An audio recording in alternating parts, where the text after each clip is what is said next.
저도 지난주 한 주간에 우리 11명의 단기 선교팀과 함께 이 단기 선교를 다녀왔습니다. 단기 선교를 다녀왔는데 이 둘에는 굉장한 공통점이 있습니다. 그 성지순례는 예수님의 발자취를 따라가는 것이죠. 예수님의 발자취를 따라가는 것이고, 단기 선교는 예수님의 발자취를 따르는 것입니다. 그러니까 둘의 공통점은 무엇입니까? 예수님의 발자취를 함께 공유한다는 것이죠. 우리가 공유한다. 그래서 아마 우리는 서로 다른 장소에 있었지만 분명히 받은 은혜는 서로 같을 것이다 라는 생각을 하게 됩니다. 저 역시도 그 예수님의 발자취를 이렇게 따라가면서 그 삶을 살아가면서 많은 생각을 했습니다. 그 중에 가장 많은 생각을 했던 것이 뭐였냐? 교회와 신앙의 본질은 무엇일까? 교회와 신앙의 핵심은 무엇일까? 라는 그런 생각을 계속적으로 하게 되었습니다. 왜 선교사님은 이 먼 타국에 와서 말도 안 통하고, 정말 우리가 생각했을 때 우리 사는 대한민국과는 너무나 다르게 지저분하고 냄새나고 못 사는 이곳에 와서 맨날 도와주어야만 하는 이 장소에 와서 왜 선교사님은 이런 사역을 감당하고 계실까? 또 우리는 도대체 왜 와가지고 우리 역시 땀띠가 나면서 왜 이런 일을 하고 있을까 하고 계속적으로 묵상을 했습니다. 도대체 이유가 뭘까? 그런데 그 이유는 다른 것이 아니라 바로 우리가 교회와 신앙의 핵심을 알기 때문이었습니다. 교회와 신앙의 핵심이 무엇인지를 알기 때문에, 주님께서 진짜 원하시고 이루시기를 원하는 신앙과 교회의 핵심이 무엇인지를 우리는 알기 때문에 이 일을 하고 있다는 생각을 하게 되었습니다. 여러분, 교회는 우리가 잘 알듯이 건물이 아니라 여러분 각 사람이 다 교회입니다. 각 사람이 다 교회인 거예요. 즉 주님께서는 자신의 그런 어떤 사역의 시작과 끝을 통해서 진짜 이 시대의 교회가 해야 될 일을 무엇인지 가르쳐 주셨거든요. 가르쳐 주셨어요. 그렇기 때문에 이 시대가 내가 교회라면 그 예수님께서 말씀하신 그 핵심, 말씀하시고자 했던 핵심, 이루고자 하셨던 그 핵심에 대하여 우리가 따라야 된다는 것을 깨닫게 되었던 것이죠. 여러분, 예수님의 사역의 핵심이 무엇이었습니까? 예수님께서 왜 이 땅에 오셨습니까? 그 이유에 대해서 이 마태복음 4장 18절부터 19절이 이렇게 증거합니다. 예수님께서 이제 40일 금식을 마치시고 이제 공생애를 시작하시려고 할 때 가장 먼저 하셨던 일이 뭐냐? 제자들을 부르시는 거였어요. 제자들을 선택해서 제자를 부르시고, 더불어 어떻게 합니까? 그 제자들이 제자 삼는 일로 이제 사용하기를 원하셨다라는 것을 이 말씀을 통해서 우리는 알 수 있죠. 그러니까 예수님의 첫 사역은 무엇입니까? 제자를 만들고, 그리고 그 제자들이 또한 제자를 만드는 게 예수님의 사역의 시작의 모습이었습니다. 그러면서 공생애가 시작됐는데, 이 공생애 기간 동안 예수님의 사역의 핵심은 무엇이었습니까? 예수님은 교회를 지으시지도 않았고 책을 저술하시지도 않았습니다. 오로지 한 영혼을 살리는 데 앞장서셨어요. 한 제자를 살리는 데 앞장서셨어요. 그러면서 나중에 마지막 부활하고 승천하시면서 우리에게 이렇게 말씀하셨습니다. 그러므로 너희는 가서 모든 족속으로 제자를 삼아라. 결국 예수님이 이루시고자 했던 것, 또 우리에게 이루고자 하기를 원하셨던 것, 그것은 단 하나였습니다. 바로 제자를 만드는 거였어요. 그게 핵심이었어요. 핵심이었어요. 그래서 이러한 명령을 어디 교회가 이어받았습니까? 초대교회가 이어받아서 그 초대교회 모든 사역은 어떻게 합니까? 계속 제자 삼는 일에 힘썼던 것입니다. 그리고 그 중에 가장 대표적이었던 사도 바울이 그 사역을 가장 열심히 하였던 것이죠. 여러분, 우리는 바울은 일 중심의 사람이라고 생각합니다. 일만 열심히 했다. 일하다 보면 사람과 마찰이 생겨서 막 화도 내고 했기 때문에 우리는 일 중심의 사람이라고 생각하는데, 사실 우리 사도 바울의 서신서를 보면은 사도 바울과 동역했던 사람이 100명이 넘습니다. 그게 무슨 말이냐면, 그만큼 사도 바울은 일 중심이 아니라 사람을 살리는 데 중심을 뒀어요. 제자를 살리는 데 중심을 뒀어요. 그래서 수많은 제자들을 계속 양육을 해냈죠. 그래서 로마서 16장에만 봐도 27명의 사람들을 언급하고 있고, 골로새서 4장에도 보면은 마지막 장 4장이 반 이상이 사람의 이름이 언급되어집니다. 그만큼 사도 바울은 사람 중심으로 제자를 세우고 영혼을 구원하는 데 앞장서는 사역을 감당했다는 것입니다. 그러니까 사도 바울을 통해서 하나님의 나라가 이루어지는 것은 당연한 일이었던 것입니다. 그런데 오늘 말씀을 보면은 그 대표적인 제자가 누구냐? 바로 디모데였음을 말씀하고 있어요. 디모데였다. 이 디모데가 얼마나 제자화가 잘 되었는지를 빌립보서 2장 19절 20절 말씀이 이렇게 증거합니다. 네, 디모데가 사역을 하는데 어떻게 사역을 하는 거예요? 너의 사정을 진실히 한다. 그러니까 예수님의 마음을 갖고 모든 사람들의 사정을 정말 마음을 다해서 사역을 했다는 것입니다. 디모데가 이런 사역을 했다는 거예요. 그 빌립보서 2장 22절 말씀을 보겠습니다. 2장 22절 시작. 나와 함께 복음을 위하여 수고해야 합니다. 네, 디모데가 사역을 할 때 어떤 마음을 했어요? 자식이 아버지에게 한 가지.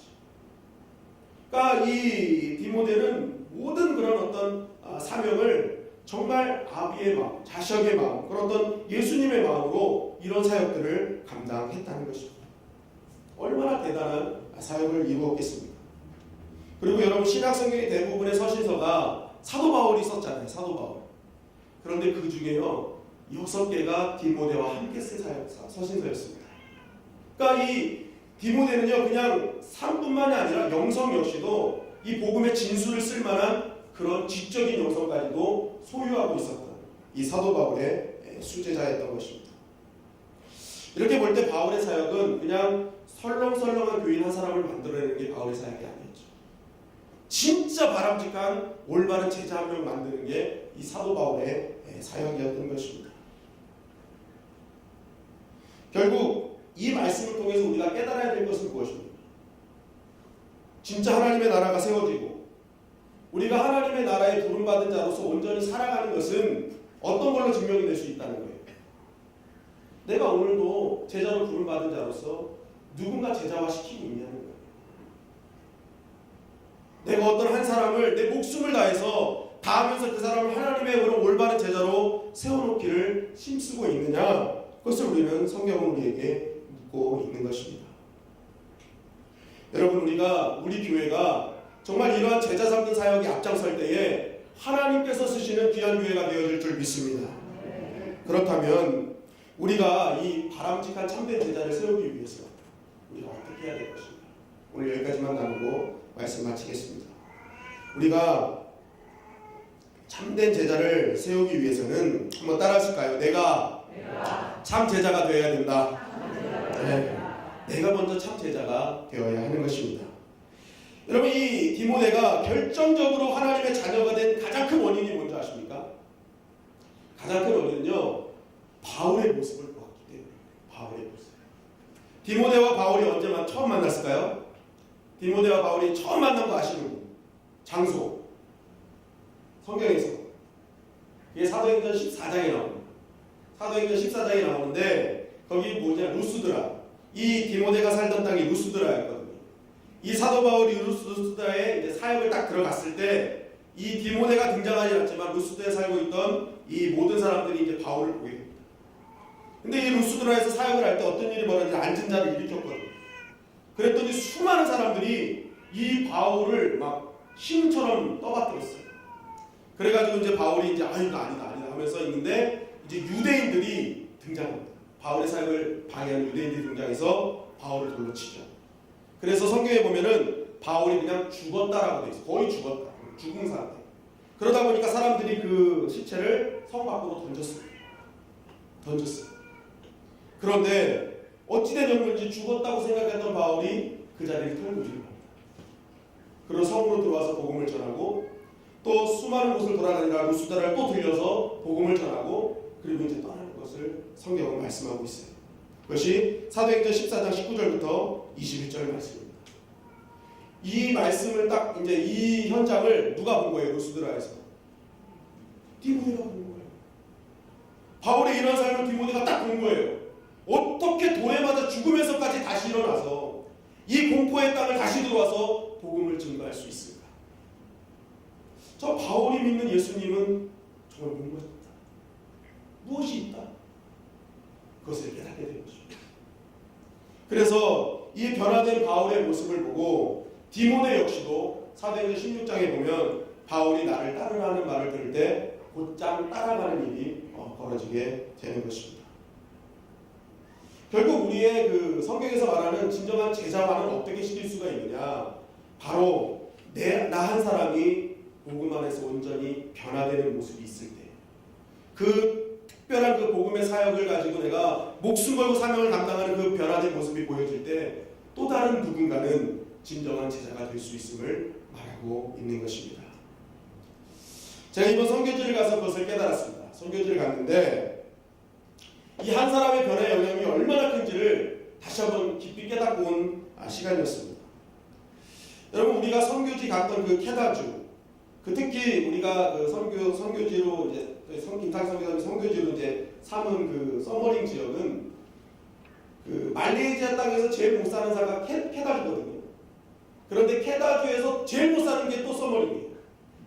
그런데 그 서머링에서 또 못 사는 사람이 인도인들이에요. 그런데 그 인도인들을 사역하고 있는 분이 김상기 선교사님이셨어요. 그러니까 그 선교지가 얼마나 헐벗고 얼마나 어렵고 힘든 땅인지 여러분 아시겠죠? 그곳에서 우리 선교팀들도 막 열심히 했는데요. 저는 사실 이 코가 지금 이게 무록이 차 있어가지고 냄새를 거의 맡지 못합니다. 냄새를 잘 못 맡는데 이 냄새를 못 맡는 게 하나님의 은혜예요. 왜냐하면 저는 비위가 되게 약하거든요. 그래서 냄새가 이상하거나 이게 이제 뭐 물컹물컹한 음식이 들어오거나 막 그러면은 사실 어떻게 할 수가 없어요. 제가 감당을 못해요. 그런데 하나님이 저 코를 막아주셔서 선교를 감당하고 있는데 이 끝나지도 않았는데 중간에 하나님 갑자기 코를 뚫어주신 거예요. 그래가지고 하나님 이 냄새를 맡자마자 하나님 지금 뚫어주시면 안 됩니다. 이게. 제발 선교 끝날 때 그리고 끝나고 돌아갈 때 그때 좀 뚫어주세요. 그때 뚫렸으면 감사합니다 해야 되는데 이 냄새가 이 큰일 났다 이거. 나 이거 이제 어떻게 사역하지 할 정도로 너무 심한 냄새가 이렇게 딱 올라오고, 그러니까 정말 쉽지 않은 그 땅이었습니다.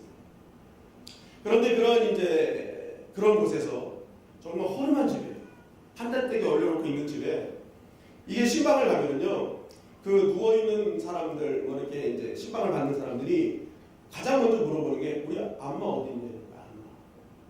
안마가 누굴까요? 네, 카미로로 그 엄마 아빠가 똑같아요. 안마 아빠예요. 안마 그러더라고요. 근데 안마 찾는데 그 안마가 누구냐면 우리 김상수 목사님 어디 있냐? 어디 있냐? 그럼 이제 집에 있다고 얘기를 하는데 이 인도인들에게 김상지 선교사님은 엄마가 되었어요. 엄마예요, 엄마. 그들 마음속에 깊이 뿌리 박은 엄마로 있더라고요.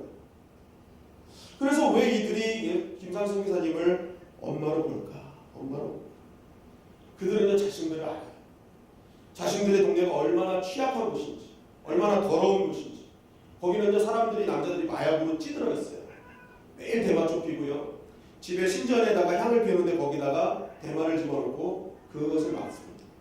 그러니까 눈이 항상 충혈되어 있어요. 그리고 정신이 약간 몽롱한 느낌이 있어요. 그래서 거기 현지 목사님도 눈을 뜨고 기도합니다. 왜냐하면 그들이 언제 어떻게 돌변할지 모르기 때문에. 그러니까 그런 곳에서 아무도 찾지 않는 곳이에요. 그러니까 그런 곳에 여자의 몸으로 이쁘장한 여자 선교사 한 명이 등장한 거예요.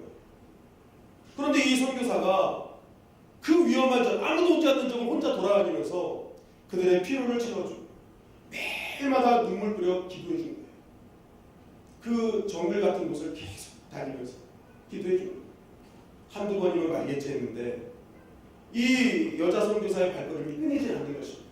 계속 가는 거예요. 더 놀라운 사실은 무엇입니까? 비자가 잘못돼서 추방을 당했는데 이걸 어떻게 다시 해결해가지고 또 들어온 거예요. 또 들어온 거예요. 인도인들이 놀란 거예요. 어떻게 들어왔냐? 누구 때문에 들어왔냐? 나 때문에? 놀란 거죠. 그러니까 이 선교사님의 발걸음을 통해서 이들이 서서히 어떻게 합니까? 예수님을 보기 시작한 것입니다. 저 선교사가 말하는 예수님이 저 선교사로 보이는 그 선교사로 보이는 거예요. 더 나아가서 어떤 일이 벌어졌습니까? 지금 선교사님 몸은 만씩 차이가 되지 않았습니까? 온몸에 암이 퍼져서 어쩔 바를 모르고 3개월밖에 살지 못한다고 했지만 지금 8개월째 살고 계시지만 어마어마한 그런 암덩어리를 고생하고 있는 그러한 몸.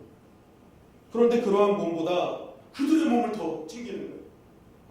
자신의 몸은 정말 아픈데도 불구하고 또 찾아가서 그 아픈 사람을 안아주고 기도해주고 그들을 위해서 또 눈물을 뿌려주고 그 한 사람의 그 예수님의 발걸음, 예수님의 행동, 예수님의 그러한 모습을 통해서 이들이 조금씩 하나님을 알아가더라는 것입니다. 우리 선교팀은 그런 선교사님을 도우러 간 것이죠. 도우러 갔습니다. 여러분, 우리 선교팀이 했던 일이 뭔지 아십니까? 가서 우리 선교팀이 돌아와서 저렇게 싱글벙글하고 계시죠?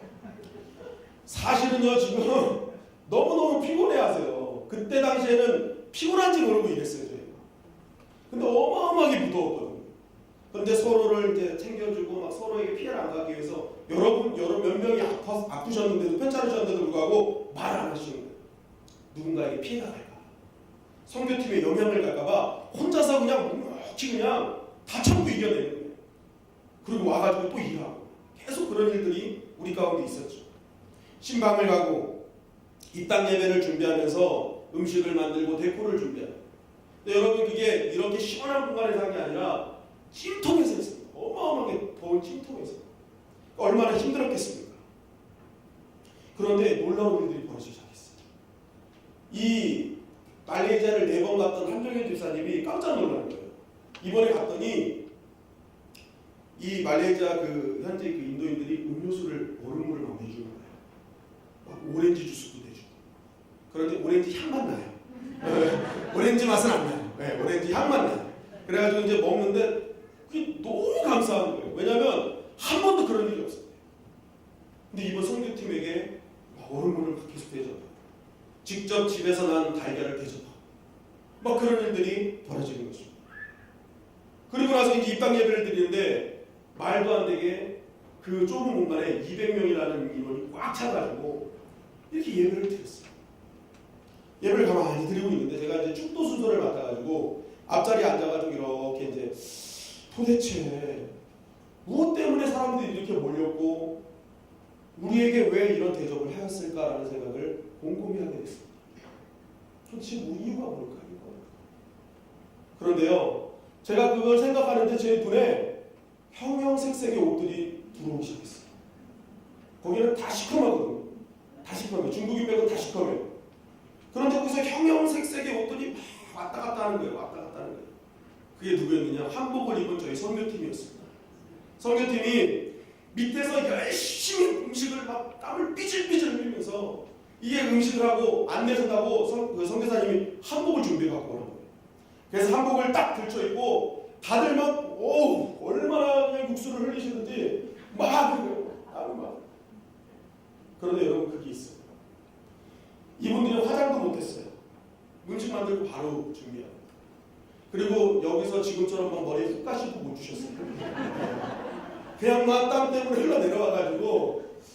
그리고 여러분 한번 미모를 보면은요, 이게 전성기를 좀 지나가려고 하시는 나이잖아요. 그러니까 전성기가 지나진 않았어요. 지났다고 얘기하지 않았어요. 그러니까 지나가려고 하는 나이에요. 지나가려고 하는 나이. 그죠? 지났다고 얘기하지 않았어요. 지나가려고 하는 거잖아요. 이렇게 좀 보시면. 그런데요, 막 사람들이 와서 사진 찍자는 거예요. 우리랑 사진 찍어달라고. 막 한국 홍보 대사인 줄 알았어요. 얼마나 사람들이 행복해하고 얼마나 사람들이 좋아하는지 정말 너무너무 뜨거운 인기를 실감할 수 있었습니다. 왜 그랬을까요? 왜 그랬을까요? 이유는 단 하나였습니다. 그들 가운데 갖고 있는 예수님의 마음을 보았기 때문에. 선교팀들이 갖고 있는 그 예수님의 모습, 그걸 보니까 더 아름다워 보였던 것입니다. 여러분, 육신적으로 보면은 이 한국 땅에서는 상상할 수 없는 몰골이었어요.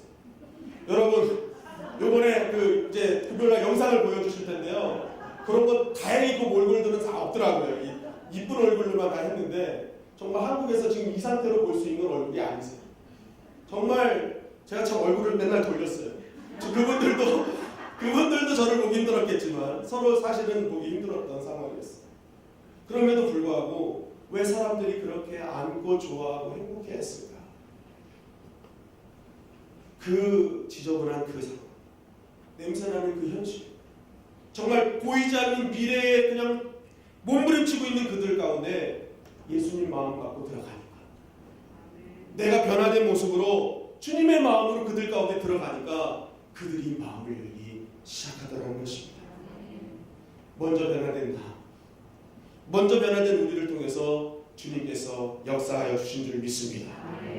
여러분, 그런데 생각해 보니까요, 그것만이 아니었어요. 현지에 있는 11명의 예수님, 11명의 김상지 선교사님, 그렇게 보였거든요. 그런데 그걸로 우리가 이뤘다고 생각했는데 되돌아보니까 그게 아니었어요. 딱 봤더니 어떤 일이 벌어집니다.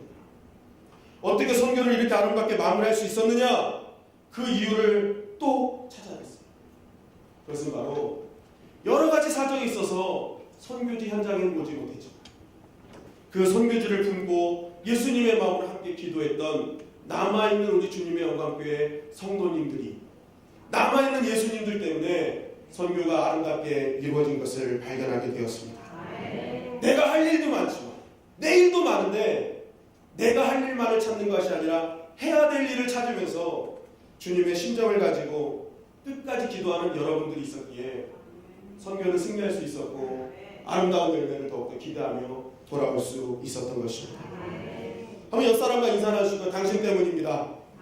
당신 때문입니다. 네. 당신 때문. 여러분, 그러한 마음은 누가 가질 수 있는 거예요? 누가 여기 남아서 기도해 줄 수 있겠어요? 예수님 마음을 가진 자, 예수님 심정을 가진 자만이 기도해 줄 수 있는 것입니다. 여러분, 한 사람을 제자화시키는 건 돈으로 되는 것이 아닙니다.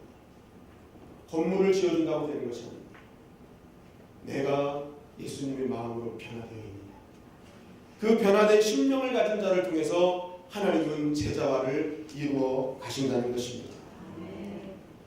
여러분, 오늘 새벽 말씀에 십자가에 못 박으라라는 너무나 귀한 말씀 우리 목사님 증거해 주셨는데, 우리의 육체를 못 박으래잖아요. 손을 못 박고, 발을 못 박고, 귀를 못 박고, 입술을 못 박고, 눈을 못 박고, 다 육체를 못 박으라는 거예요. 여러분, 이 말씀이 육체를 하찮게 여기라는 말씀입니까? 그게 아니에요. 이것은 육체를 하찮게 여기라는 것이 아니라 육체를 가지고 살아야 돼요. 그런데 육체를 가지고 살 때 그 육체를 은혜를 주신 하나님 앞에 헛되이 사용하지 말라라는 것이죠. 헛되이 사용하지 말아라. 여러분, 육체를 우리의 목적으로 살면 육체는 진짜 천한 것입니다. 썩어질 거예요. 언젠가 흙으로 변할 것입니다. 그러니까 결국 우리 흙에다 투자하는 거죠. 썩어질 것을. 그런데요, 그 육체를요, 예수님의 사랑과 진리를 보여주는 도구로 사용하기 시작할 때 그 육체는 진정으로 하나님을 향한 영광의 도구가 되는 것입니다. 그래서 못 박으라는 거예요. 육체를 사용하려고 하지 마라.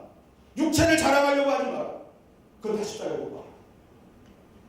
너희 육체를 예수님의 사랑과 진리의 도구로 사용하기를 힘써. 그때 진짜 아름다움이 임한다는 것입니다. 우리 성도님들 보세요. 전성기가 지나가는 시점인데, 전성기가 지나가는 시점인데도 너무 아름답잖아요. 너무 아름다웠어요. 해같이 빛났어요. 세상에는 복이, 예쁜 몸, 복이 좋은 몸을 이쁘다고 하지만 여러분, 하나님의 나라에는 그런 것이 아닙니다. 내 육체를 하나님의 나라를 위한 도구로 사용되면 사용될수록 주님은 그 모습을 보시기에 좋았다라고 말씀하는 것입니다. 하나님께서 구원하실 그 한 사람을 위해 내가 이제는 죽겠다는 그런 변화가 있을 때 하나님은 그 사람을 통해 놀라운 하나님의 나라를 이루고 제자를 이루어 주시기 시작하는 것입니다. 여러분, 우리 주님의 영광교회가 이제는 그러한 자들로 모여지는 교회가 되기를 간절히 바랍니다.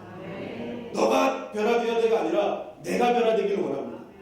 내 육체를 가지고 살아가는 인생이 아니라 내 육체는 십자가에 못 박고 이제는 내 육체를 주님의 은혜에 헛되이 사용되지 않는 도구, 주님의 진리와 사랑을 증거하는 도구로 사용되어지길 원합니다라고 고백하며 살아가는 자를 통해서 우리 주님의 영광교회는 하나님 나라를 이루는 우등생 교회가 되어질 줄 믿습니다. 오늘 디모데의 제자화를 통해서 우리는 그것을 깨달을 수 있어야 되는 것입니다. 나는 지금 어떤 삶을 살고 있습니까? 내 육체를 자랑하는 인생으로 살아가고 있습니까? 아니면 오늘도 그 십자가 앞에 육체의 모든 것, 그런 소욕을 다 십자가에 못 박고 내 육체를 사랑과 진리를 증거하는 도구, 천국의 채널로 사용하고 있습니다. 여러분, 오늘 이 성전을 떠나가시면서 이제 가정에 가셔서 여러분을 하나님의 은혜와 진리의 도구로 사용하시기를 간절히 바랍니다. 우리의 자녀들이 제자가 될 것입니다.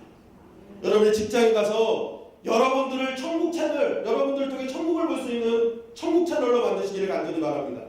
여러분의 직장 동료가 제자들이 될 것입니다. 여러분, 나 한 사람이 하나님의 나라를 살리는 것입니다. 나 한 사람을 통해 주님은 반드시 역사하시는 것입니다. 오늘 이 말씀을 꼭 기억하셔서 내가 이제부터 주님을 증거하는 도구로 살겠노라.